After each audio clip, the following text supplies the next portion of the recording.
По 70 години постоење, Виничката библиотека доби своја монографија, книга која е сведок на најзначајните случувања во оваа за Виница значајна институција од културата. Да го опишеме развојниот пат на библиотеката, како и да ги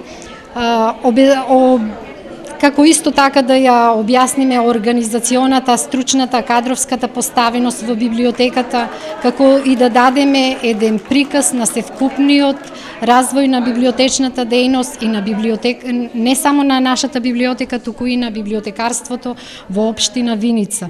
Денес промовираната монографија отвара ново поглавје во работата на библиотеката. Оваа монографија е многу значајна и е прва и единствена за оваа библиотека и верувам во иднина ќе биде еден водич на идните генерации кои што во ова поново време ќе евидентираат и ќе сведочат за тоа што се случува и еден ден ќе биде инспирација за другите да пишуваат за ова време во кое што библиотеката работи. Виничката библиотека е формирана во 1946 година. Поседува над 50.000 книги и околу 6.000 читатели.